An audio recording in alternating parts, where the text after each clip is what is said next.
하나님의 말씀은 누가복음 15장 27절로 28절에 있는 말씀입니다. 우리 누가복음 15장 27절로 28절에 있는 말씀 다 찾으셔서 한 목소리로 같이 합독하도록 하겠습니다. 신약성경 제가 가지고 있는 성경 121페이지 정도 있습니다.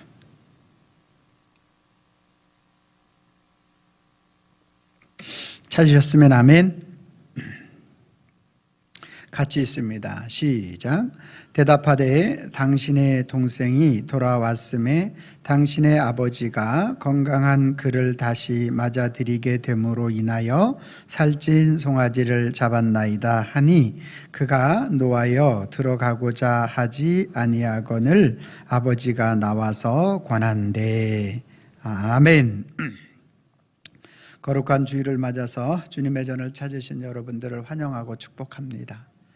주님의 은혜와 평강이 저와 여러분들과 함께 하시기를 소망합니다. 할렐루야. 우리 옆사람과 인사하겠습니다. 참 잘 오셨습니다. 만나서 반갑습니다. 어떻게 명절 잘 쉬셨죠? 네, 얼굴이 환해지셨어요. 명절에 여러분들이 많이 다니지도 못하고 그러나 또 그러면서 또 쉼을 얻는 거죠. 그래서 또 사이즈가 좀 이렇게 또 우리가 늘어나기도 하죠. 여러분, 미꾸라지가 살이 찌면 뭐라 그런지 알아요? 미꾸라지가 살이 찌면 미꾸 엑스라지가 된다고 합니다. 미꾸라지가 미꾸 엑스라지가. 여러분 그건 아시죠? 사과를 한 입 베어 먹은 사과를 파인애플이라고 그러잖아요. 그럼 웃는 사과를 뭐라 그러는지 아세요? 네, 풋사과라고 그렇게 말한다고 합니다. 풋사과, 웃는 사과. 이해가 안 되시나 본데 우리가요 그 나이대별로 하는 말이, 칭찬하는 말이 다 다르다고 해요.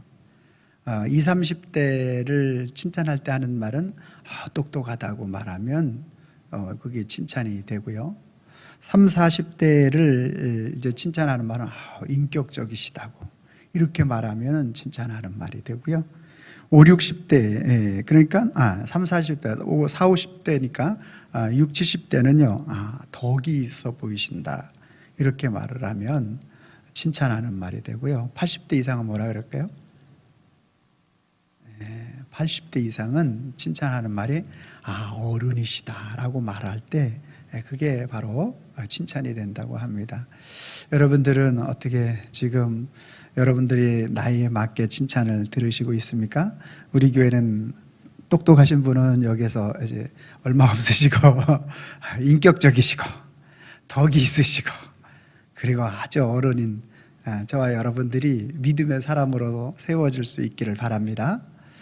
어떤 노신사가 있었는데요. 이 노신사가 지나가는데 어린아이가 막 초인종을 돌리려고 막 깡충깡충 뛰는데 그 초인종이 닿지가 않는 거예요. 그래가지고 노신사 체면에 그냥 갈 수 없어서 그 아이를 딱 이렇게 안아서 그 초인종을 딱 누리게 했어요. 그리고 이제 땅에다 이렇게 내려놓으니까 그 아이가 뭐라고 말을 했는지 아시나요? 뭐라고 말을 할게요? 아저씨 고맙습니다. 그거를 기대했는데 그 아이가 하는 말은 생각지도 못하게 아저씨 뛰어요! 장난으로 초인종을 누르려고 했던 건데 그 아저씨가 들어가지고 그거를 도와준 거예요. 그래가지고 우리는 본의 아니게 이렇게 난처한, 다른 사람을 도와주고도 난처한 그러한 일들을 만나기도 합니다. 우리들의 친절이 이렇게 왜곡되는 그러한 모습을 말하는 것이 되겠죠. 그러나 우리 하나님 아버지는 저와 여러분들을 어떠한 것이든지 다 받아주시고 우리 인생을 다시 새롭게 출발할 수 있도록 의를 덧입혀 주시는 사랑의 주님이신 줄로 믿습니다. 오늘도 그 주님을 의지하고 믿음으로 이 말씀을 우리 중심에 새기는 그러한 시간이 되기를 바랍니다. 이제 탕자 9번째 설교입니다. 8번째서부터 이제 둘째 아들이 아닌 첫째 아들에 대한 말씀을 이제 드렸어요. 첫째 아들은 밭에 완전히 몰두되어 있는 그러한 인생이었다, 이렇게 말씀을 드렸어요. 그리고 이제 그 둘째 아들을 원망하고 또 이 둘째 아들이 아버지 속을 썩이고 집을 나간 것에 대해서 첫째는 나름대로 모든 집의 장남들은 그런 것이 있어요. 가정에 있어서 중심이 되어져야 한다. 그래서 대부분 첫째 아들이 됐든지 딸이 됐든지 중심을 잡고 딱 서 있는 가정은 그 가정은 정말 든든히 잘 세워져 가는 것을 볼 수 있는데, 그 가정에서 첫째가 자기 욕심만을 챙긴다, 첫째가 오로지 자기만 생각한다, 그러는 가정을 가만히 보면 그 가정의 모든 평화가 깨어지는 것을 볼 수가 있게 됩니다. 그래서 나름대로 이 첫째는 그래서 이 가정에 있어서 중심을 잡고, 둘째는 그런다 할지라도 첫째는 자기가 딱 중심에 서 있는 그러한 모습이 되겠죠. 그래서 그는 별 문제가 없는 것으로 알고 또 생각을 하고 생활을 해왔습니다. 그런데 이 첫째가 이 둘째에 대한 생각을 가지고 있었던 그 모든 생각은 다른 사람들이 의젓하게 바라보고 겉으로 나타나는 그러한 생각만이 아니었던 것을 둘째가 돌아오는 상황을 통해서 우리는 지난주에 살펴볼 수가 있게 됩니다.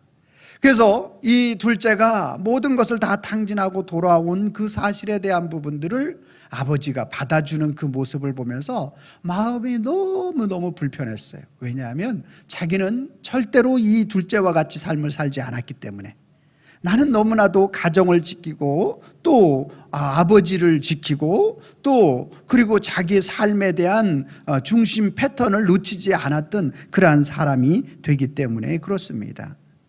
그런데 오늘 이 아버지가 이 둘째 아들을 받아주고 있는 그러한 모습은 이 큰아들로 하여금 모든 자기 자신이 하고 지금까지 해온 모든 일에 있어서 완전히 자기 자신을 잃어버리게 만드는 그러한 모습을 취할 수가 있게 됩니다.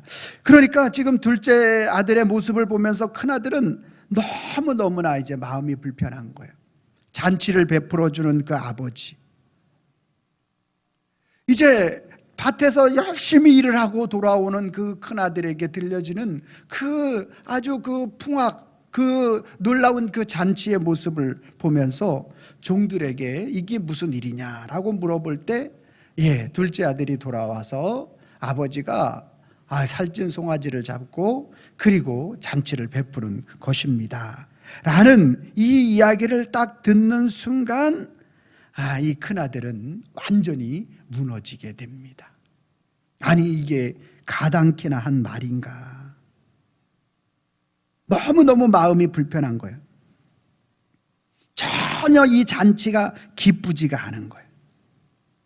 둘째 이 아들은 먼 나라로 가가지고 모든 것을 다 탕진한 아들, 그리고 모든 사람들에게 다 이 둘째 아들은 손가락질을 받을 수밖에 없고, 변덕이 심한 사람이고 부모의 재산만 노리는 사람이고 게으른 사람이고 나태한 사람이고 세상의 악이고 인간 말종으로 여겨지는 이러한 다시는 보고 싶지 않은 그러한 동생이 바로 이 동생이 되겠죠.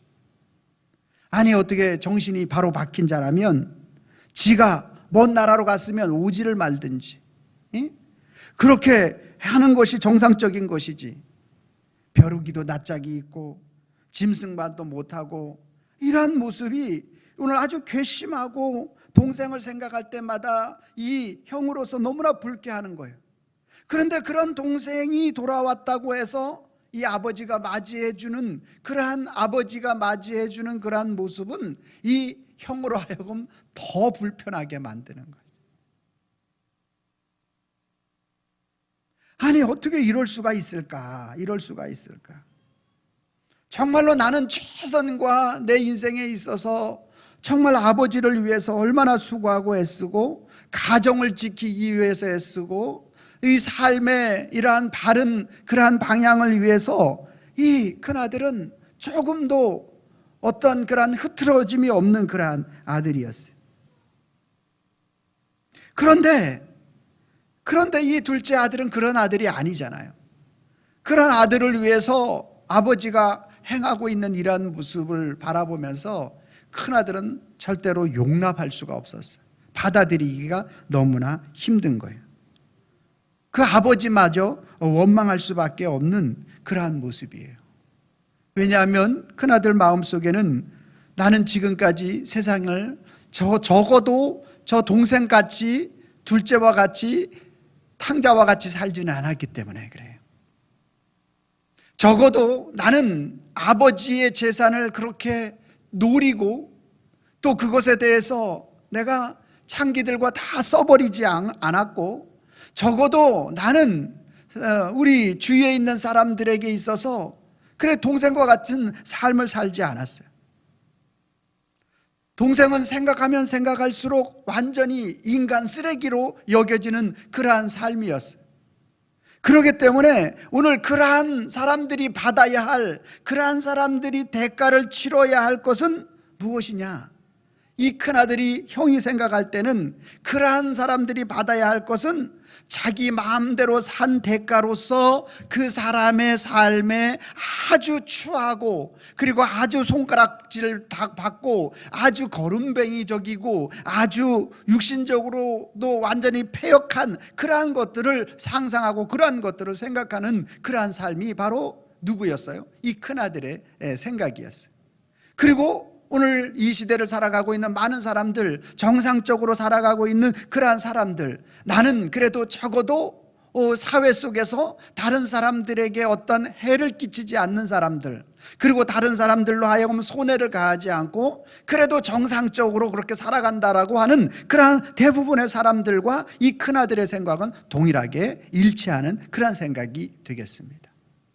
그런데 그런 사람들을, 그러한 사람에게, 그러한 아들에게 큰 잔치를 베풀어 주는 것은 오늘 굉장히 우리로 하여금 불편한 마음을 가져다 주는, 이 큰아들로 하여금 아주 그것을 받아들이지 못하게 만드는 상황이 되어지는 것이죠. 여러분 이해하시죠? 이 큰아들에 대해서 충분히 이해가 될 것입니다. 여러분, 그런데요, 오늘 이 큰아들 마음속에 가득했던 것 중에 한 가지가 뭐예요? 자신의 의의가 가득했다라는 거예요. 나는 둘째와 같지 않다라는 의의. 나는 아버지를 배신하지 않았다라는 의의.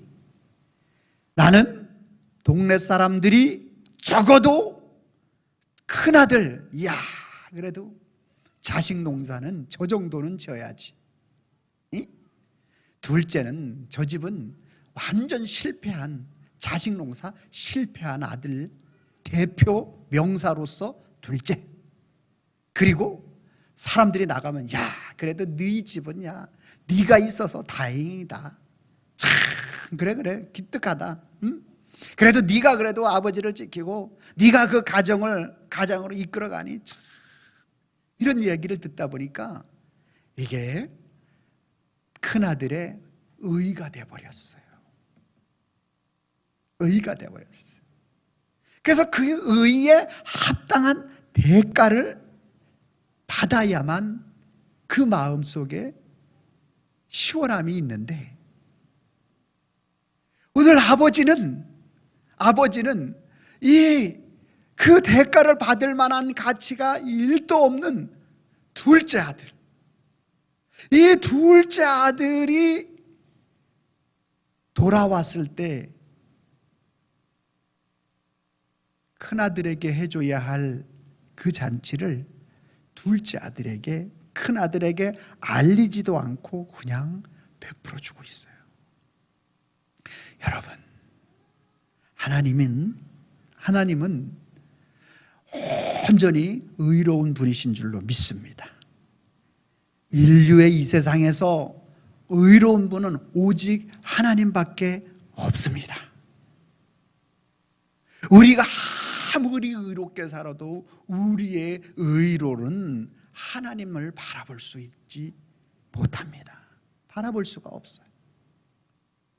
하나님이 의로우신 분으로서 오늘 이 둘째 아들을 자기 자신이 가지고 있는 이 의를 깨트려야 되겠는데, 둘째 아들이 오늘 자신의 의가 가득하여 아버지에게서 떠나는 그러한 상황을 통해서 먼 나라로 가가지고 모든 것을 소진하고 탕진하는 상황을 통해서 회개하고 돌이키고 내 의는 일도 없구나, 아버지께로 돌아가는 것만이 내 삶의 희망이고 소망이구나라는 것을 깨닫게 하시고 알게 해주셔서 이 둘째 아들이 회개하고 돌이키면서 아버지에게 돌아온 거예요.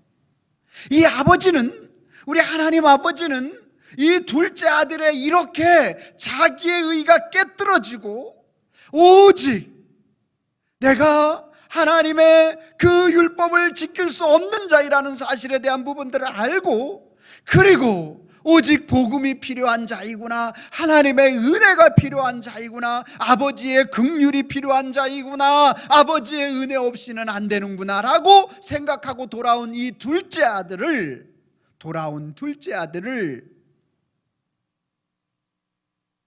그 아버지가 반겨주는 거예요.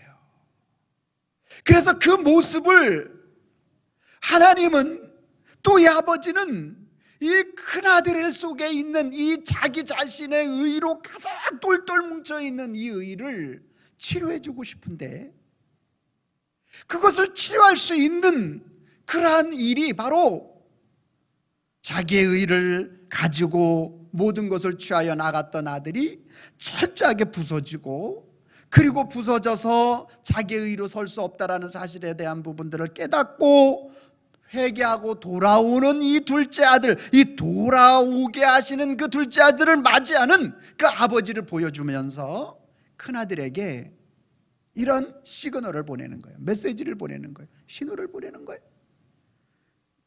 아들아,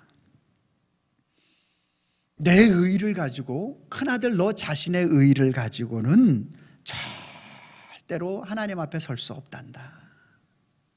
그렇기 때문에 이 동생이 자기 의가 충만해서 나갔지만 그걸 가지고 그 인생이 실패하고, 그리고 그 인생이 너로 하여금 정말로 받아들일 수 없을 만큼의 그러한 마음을 준 자가 동생이지 않겠냐. 그런 아들이 자기의 의가 하나도 없이 이제 나는 품꾼으로 여겨달라는 마음을 가지고 회개하고 돌이켜서 돌아오는 이 동생을 돌아오게 하시는 그 아버지 하나님의 사랑을 그에게 보여주는 거예요. 그래서 큰아들로 하여금 오늘 그 자신, 큰아들 자신을 보게 하시는 거예요. 큰아들 자신의 모습. 나는 그래도 지금까지는 정말 내 의를 가지고 사람들에게 있어서 아주 너무나 일반적으로 또 다른 사람들이 다 인정하는 그러한 삶을 살았지만, 실제로 동생이 돌아오는 모습을 딱 보는 순간 그동안 내 속에서 잠잠해 있었던 이 더럽고 취한 것들이, 여러분 그 꾸정물 있잖아요. 설거지 안 한 물을 1시간 냅두면 다 가라앉아 가지고 위에가 맑아 보이지만 그거를 젓가락을 넣어서 휙 돌리면 어떻게 됩니까? 밑에서 확 올라오잖아요. 우리 인생이 그런 거예요. 우리 인간이 그런 존재라는 거예요. 그래서 여러분 밑에 이 진흙이 다 있는데, 이 동생을 보는 순간 이 형이 지금까지 자기의 의를 가지고 막 눌러놨던 그런 것들이 동생을 보는 순간 그게 확 지워진 거예요. 모든 더러운 것들이 이 밑에서부터 올라오기 시작하는 거예요. 그래서 아버지가 잔치집에 같이 가서 즐기자 했는데 마음이 불편해서, 아니요, 나는 못 들어갑니다. 오늘 본문에 그렇게 나오는 거예요. 그래서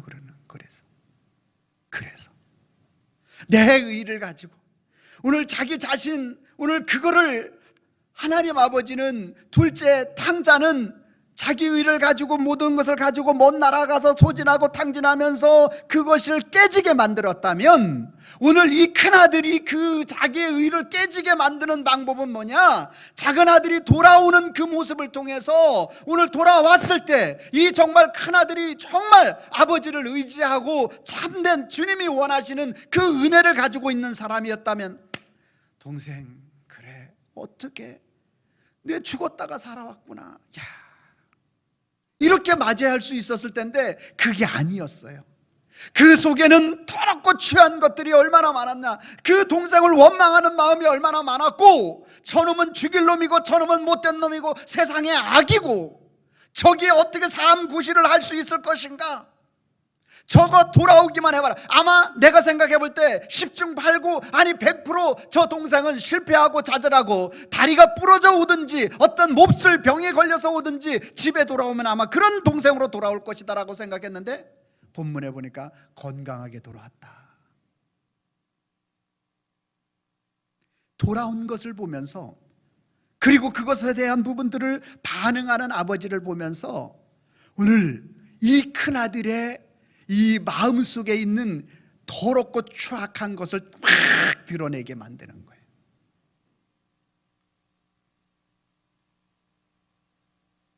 그래서 하나님은 오늘 이 큰아들을 치료해 주시려고 작은 아들을 돌아오게 만드는 거예요.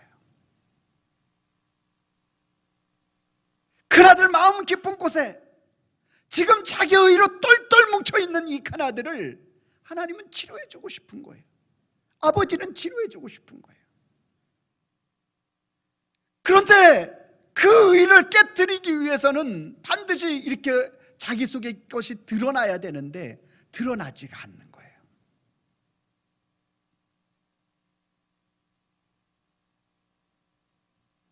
그러다 보니까 이 아들은 치료받지를 못해요. 큰아들은 치료받지를 못했어요. 그런데 오늘 이 동생이 돌아오는 이 사건을 통해서 자기의 더럽고 추악한 것이 속에서 딱 드러나게 만들어주셨어요. 여러분, 저와 여러분들이 하나님 앞에 죄를 짓지 않았다고, 세상에 나오는 그러한 죄를 짓지 않았다고 의로운 게 아니에요. 우리 속에 다 취함이 있는 거예요. 죄를 지을 기회가 없었던 것이고 하나님이 막아주신 것뿐이에요. 막아주신 거예요. 이게 하나님의 은혜가 우리 속에 있는 거예요. 할렐루야. 철장 밖과 철장 안의 차이는 드러난 죄냐 드러나지 않은 죄냐예요. 제가 학부 때 교도소 사역을 하는데 정말 처음에는 너무너무 그 철장 안에 있는 사람에게 성경책 건네주는데 덜덜덜 떨리더라고요. 왜냐하면 성경책 전해주는데 내 손을 확 잡아 다녀가지고 칼로 찌르면 어떡하나. 근데요, 제가 그 사역을 하면서 졸업하면서 느껴지는 거는 철장이 이쪽에 있느냐 저쪽에 있느냐 차이더라고요. 드러난 죄냐 드러나지 않은 죄냐. 하나님 앞에서 이와 같은 거예요. 드러나지 않았을 뿐이고 하나님이 막아주셨을 뿐이지, 그렇지 않은 모든 인생은 오늘 큰아들과 같은 거예요. 그래서 하나님은 이 큰아들을 치료해주고 싶으셔가지고 둘째 아들을 돌아오게 한 거예요. 다시 돌아오게 한 거예요. 그래서 큰아들의 그 죄악을 드러나게 한 거예요. 예수님의 말씀이 정확한 거죠. 누가 살인한 자이냐? 누가 간음한 자이냐? 형제를 미워하고 욕하는 자체가 살인인 것이다. 이 형은 지금 그것이 드러나지 않았기 때문에 지금 치료받을 수 있는 기회가 없었는데, 오늘 이 동생이 돌아오는 이 사건을 통해서 오늘 그것이 확 드러나도록 하나님께서 하신 거예요. 그래서 아버지는 그로 하여금 그의 죄를 보게 만드신 거예요. 아, 진정으로 참으로 하나님만이 의로운 분이시구나. 하나님의 의가 없으면 오늘 우리는 아무것도 아니구나. 오늘 그 죄인을 위해서 이 땅에 독생하신 예수 그리스도를 보내주시는 그 하나님의 의가 아니면 아무것도 아니구나. 이거를 가르쳐 주는 거예요. 또 한 가지 큰아들을 치료하는 그러한 것은 무엇이냐면 그 내면을 볼 수 있게 하셔서 쓸 뿐만 아니라 그 둘째 아들을 친히 잔치를 베풀어 준 이 사건이 오늘 큰아들로 하여금 다시 한번 그를 치료하고 회복시켜 주기 위한 모습으로 나타나는 것을 볼 수가 있습니다. 여러분, 잔치는 누구에게 베풀어 줘요? 전쟁에 나가서 승리하고 돌아온 승전고를 올리고 개선장군하는 그러한 사람에게 국가에서 나라에서 잔치를 베풀어 줘요. 지금 동계올림픽이 어저께 남녀 혼성 쇼트트랙이죠. 아쉽게도 넘어져가지고 우리나라가 메달권에 진입을 못했는데, 골드 메달을 따고 돌아온 사람에게 뭐 하는 거예요? 잔치를 베풀어 줘요. 카프레이드를 태워주는 거예요. 어떤 성과를 올리고 이런 일을 하는 사람에게 이렇게 잔치를 베풀어 주는 것이 너무나 자연적이고 일반적이고 합리적인 것이 될 겁니다. 그런데 지금 둘째 아들은 잔치를 베풀어 줄 아들이 아닌 거예요. 몰매를 때리고 천대받아야 될 그러한 아들을, 그 작은 아들을 위해서 그 집에서 그것도 가장 맛있는 살진 송아지 스테이크를 잡아서 잔치를 베푸는 거예요. 절대적으로 이해할 수 없는 그러한 사건이에요. 절대적으로 이해할 수도 없는 사건이에요.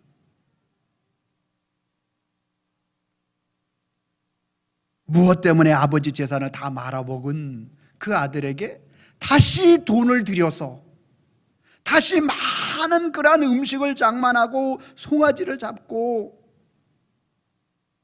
그 모든 것들을 또 투자해서 그 아들에게 그렇게 하시는가? 이것을 통해서 큰아들에게 오늘 하나님 아버지가 어떤 분이신지를 보여주는 거예요. 자기 자신의 의로움을 가지고 살았던 큰아들, 그것이 오늘 너에게 있어서 치료받아야 될 것이다 라는 사실을 자기 속의 죄악을 바라보게 하시고 자기 속에서 죄악을 드러나게 하시고 그것을 드러나고 그 큰아들을, 작은 아들을 돌아오게 하신 그 사건, 맞아주는 것으로 끝내시는 하나님이 아니라는 거예요. 오늘 우리의 자신 속에 있는 이러한 모든 더럽고 추한 것이 주님 앞에 나와서 드려지기만 하면, 보여지기만 하면 주님은 그 영혼을 언제든지 붙들어 주셔서 오늘 우리로 하여금 잔치집으로 초대하시는 하나님이시란 사실을 둘째 아들에게 보여주는 거예요. 보여주는 거예요. 그러니까 하나님은 처음서부터 마지막까지 우리 인생에 모든 소망과 좌절이 우리 인생의 끝이고 나락인 우리 인생이 있다 할지라도 우리 하나님 앞에 오면, 예수님 앞에 오면 다시 한번 시작이 될 수 있는 이유가 바로 여기 있는 거예요. 주님, 나의 의는 전혀 없습니다.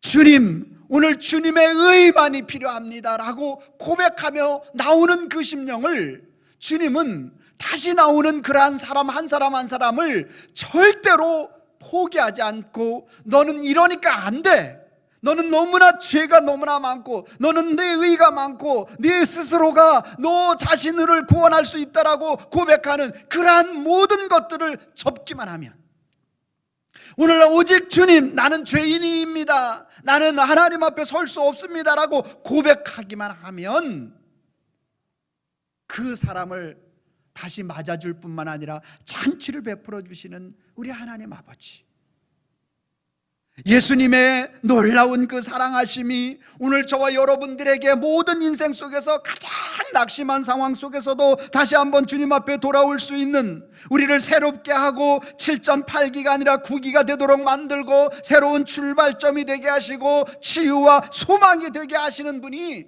우리 하나님 아버지심을 오늘 이 큰아들을 통해서, 그를 치유하시는 사건을 통해서 오늘 베풀어 주시는 하나님 아버지의 크고 무한하신 사랑인 거예요.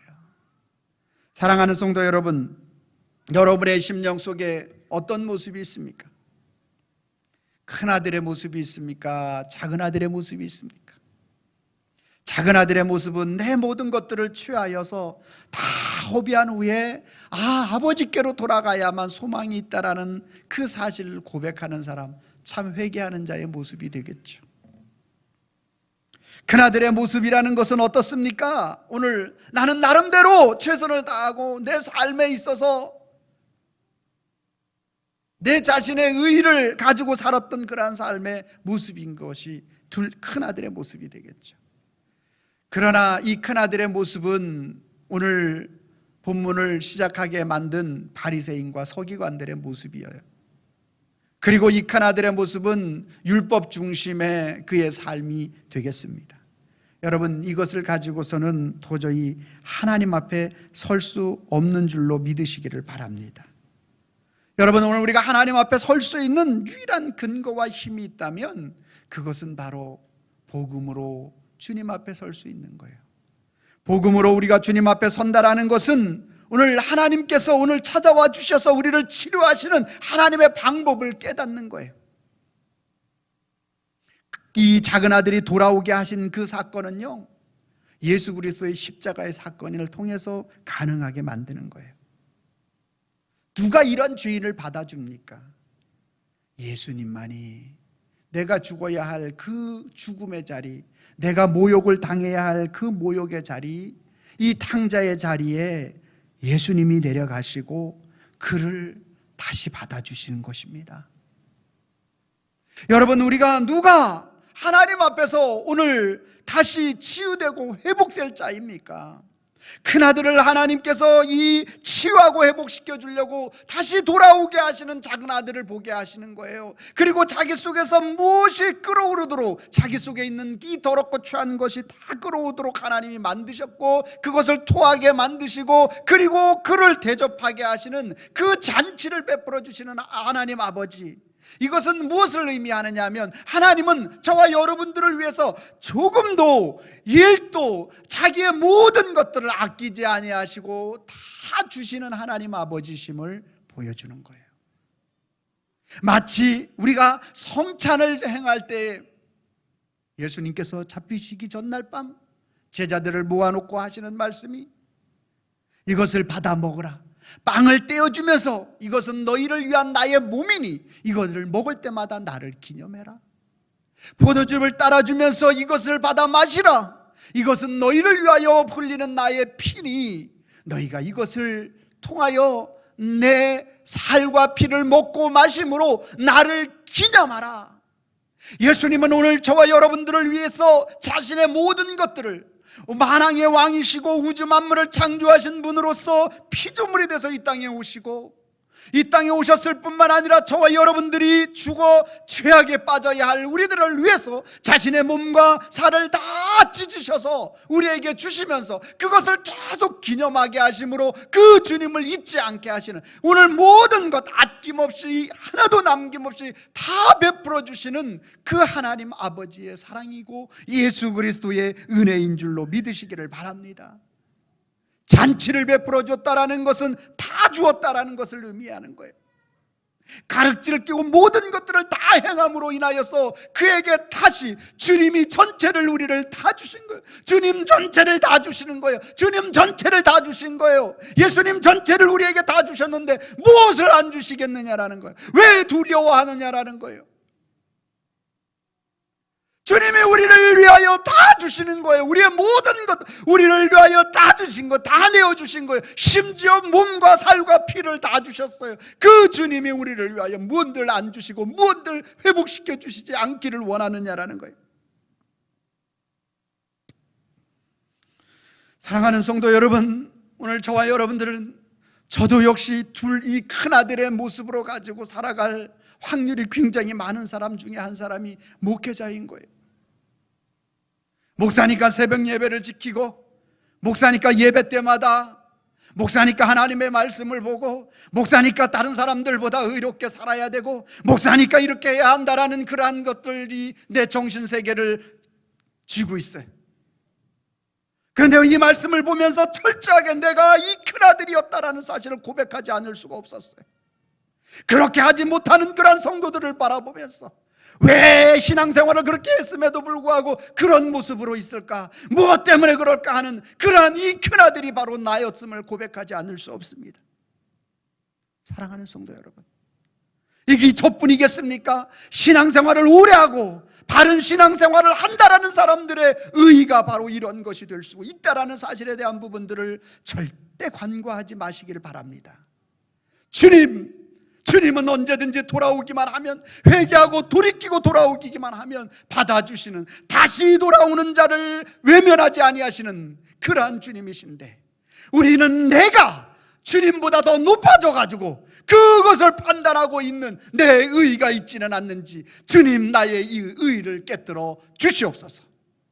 그리고 이제 주님이 오늘 우리를 위하여 모든 잔치를 베풀어 주시는, 모든 것들을 다 희생하시어서, 다 자기 자신을 다 찢으셔서 우리를 사랑하시고 베풀어 주시는 그 하나님의 사랑 안에서 우리를 치료하지 못할 일이 없는 줄로 믿으시기를 바랍니다.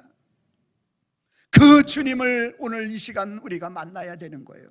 이 말씀을 통하여 만나야 돼요. 이 큰아들을 치료해 주시는 그 하나님의 그 마음을 느껴야 되는 거예요. 그 전능하신 주님이 오늘 저와 여러분들을 붙잡아 주실 줄로 믿습니다. 여러분, 그래서 오늘 저와 여러분들은 주님 앞에 고백해야 합니다. 오늘도 어떤 고백을 해야 합니까? 내가 자신의 의로 내 자신을 바라보게 되면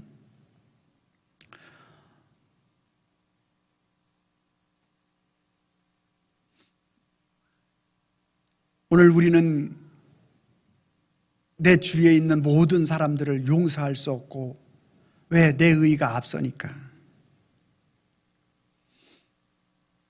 그러나 아버지의 다시 사랑하심을 알면, 이 아버지의 다시라는 것은 돌아온 둘째 아들을 맞아주는 것이고 그를 잔치를 베풀어 주신 거예요.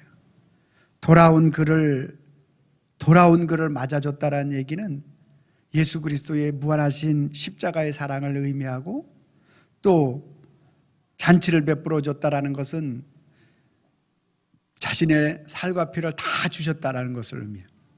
그래서 아버지의 다시 사랑하심을 알면 오늘 누구를, 자기 자신뿐만 아니라 다른 사람을 용서해 주고, 그리고 용서는 타인이고 또 자기 자신, 치유는 자기 자신서부터 시작해서 타인으로 나타나게 되는 이 두 가지의 모습을 볼 수가 있습니다. 그래서 자신의 의로움만 바라보게 되면 동생이라도 용서할 수 없고, 또 그를 미워하지만 아버지의 다시 사랑하심을 알면, 돌아오게 하시고 잔치를 베풀어 주신 사랑을 알게 하면 용서와 치유의 인생을 산다라는 그러한 의미가 되겠습니다. 제가 빨간 글씨하고 여러분들이 파란 글씨를 읽어주시면 되겠습니다. 자신의 의로움만 바라보면 아버지의 다시 사랑함을 알면, 다시 한번요. 자신의 의로움만 바라보면 아버지의 다시 사랑함을 알면, 아멘입니까? 여러분들이 빨간 글씨를 읽어주세요. 시작. 동생이라도 용서할 수 없고 용서와 치유의 인생 산다. 아멘. 같이 읽습니다. 시작. 자신의 의로움만 바라보면 동생이라도 용서할 수 없고 아버지의 다시 사랑함을 알면 용서와 치유의 인생 산다. 아멘. 아멘. 오늘 이 말씀을 가슴 깊이 새겨서 저와 여러분들이 다시 회복하기를 원하시는 그 아버지 하나님의 크신 사랑 속에 잠김으로 오늘 우리가 율법으로 사는 인생이 아니라 복음으로, 믿음으로 승리하는 우리 성도님과 저의 삶이 될 수 있기를 주님의 이름으로 축원합니다. 기도하겠습니다. 하나님 감사합니다. 오늘도 큰아들을 치료해 주시기 원하시는 하나님 아버지의 크고 무한하신 사랑하심은 동생이 돌아오는 사건을 통해서 그에게 보여주셨습니다. 하나님 아버지, 오늘 우리의 모든 삶의 현장 속에서 오늘 우리가 큰아들과 같은 우리들의 삶의 모습이 오늘 하나님 앞에 드러나게 하시고, 그리고 또 하나님께 영광 올려드릴 수 있는 모든 것을 다 주시는 하나님의 크고 무한하신 사랑을 우리 가슴에 새기고 믿음과 신앙으로 승리하는 우리 성도님들 되게 하여 주시옵소서. 예수님의 이름으로 기도하옵나이다. 아멘.